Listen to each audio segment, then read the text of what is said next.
তো হাই বন্ধুরা, ফাইনালি এখানে রিয়েলমি অফিসিয়ালি কনফার্ম করে দিয়েছে তাদের রিয়েলমি জিটি নিও 3T ইন্ডিয়ার মধ্যে অফিসিয়ালি এই সেপ্টেম্বর মাসেই লঞ্চ হবে।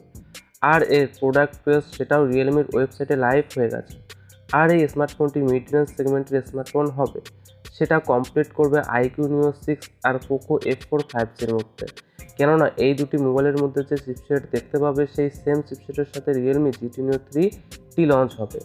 আর এই মোবাইলটি অলরেডি চায়নাতে লঞ্চ হয়ে গেছে, সেম সেই স্মার্টফোনটি ইন্ডিয়ার মধ্যে দেখতে পাবে। তো আজকের এই ভিডিওর মধ্যে কথা বলবো রিয়েলমি জিটি নিও 3Tর সম্পূর্ণ স্পেসিফিকেশনকে নিয়ে, আর কি প্রাইস পয়েন্টে ইন্ডিয়ার মধ্যে দেখতে পাবে। তো সব কিছু জানার জন্য ভিডিওটিকে শেষ পর্যন্ত দেখতে থাকো স্কিপ না করে, আর চ্যানেলটিতে প্রথমবার এসে তাহলে চ্যানেলটিকে সাবস্ক্রাইব করে দিও। তো সবার প্রথমে কথা বলবো বিল্ড কোয়ালিটি আর ডিজাইনকে নিয়ে।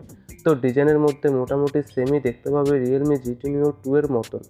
এই মোবাইলটির পিছনে গ্লাস ব্যাক প্যানেল পেয়ে যাবে, এর সাথে ট্রিপল ক্যামেরা সেটআপ, সাথে ডুয়াল ফ্ল্যাশের। আর এই মোবাইলটির মধ্যে দুটি কালার অপশন পাবে, ব্ল্যাক আর ইয়েলো। আর ফ্রেম প্লাস্টিকেরই দেখতে পাবে, আর সামন থেকে 5 হোল ডিসপ্লে দেখতে পাবে। আর এখন কথা বলবো ডিসপ্লেকে নিয়ে। তো এখানে তোমরা দেখতে পাবে 6.6 ইঞ্চের full HD plus E4 AMOLED display, যেটা 120Hz রিফ্রেশ রেটের সাথে আসবে।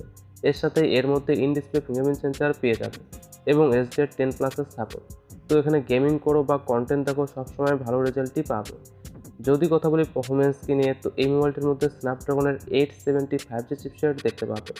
আর তোমরা সবাই জানো এর মধ্যে আজকের ডেটেও অনেক ভালো পারফরমেন্স দেখতে পাওয়া যায়। এখানে হেভি গেমিং করলেও কোনো রকমের অসুবিধা হবে না। এর সাথে LPDDR4X র্যাম এবং UFS 3.1 এর স্টোরেজ টাইপ পেয়ে যাবে। আর আউট অফ দ্য বক্স এই মোবাইলটি অ্যান্ড্রয়েড 12 হবে রিয়েলমি UI 3.0-র সাথে। যদি কথা বলি ক্যামেরাকে নিয়ে, তো পিছন দিকে ট্রিপল ক্যামেরা সেটআপ দেখতে পেয়ে যাবে, যেখানে মেইন সেন্সর 64 মেগাপিক্সেল, এছাড়াও 8 মেগাপিক্সেলের আলট্রা ওয়াইড অ্যাঙ্গেল লেন্স এবং 2 মেগাপিক্সেলের মাইক্রো লেন্স, যেটা কোনো কাজের নয়। আর সামনে 16 মেগাপিক্সেলের সেলফি ক্যামেরা পেয়ে যাবে। এর মধ্যে ওআইএস পাবে না, তবে আমার মনে হয় ক্যামেরা সেটআপ ভালো পেয়ে যাবে। এখন দেখা যাক অপটিমাইজেশন কেমন হয়।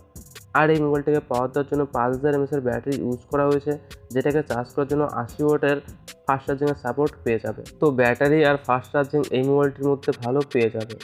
যদি কথা বলি এডিশনাল ফিউচারের, তো এর মধ্যে 3.5mm অডিও জ্যাক দেখতে পাবে না, তবে এর মধ্যে স্টুডিও স্পিকার দেখতে পাবে। এর সাথে অনেক ভালো 5G ব্যান্ডস দেখতে পাবে।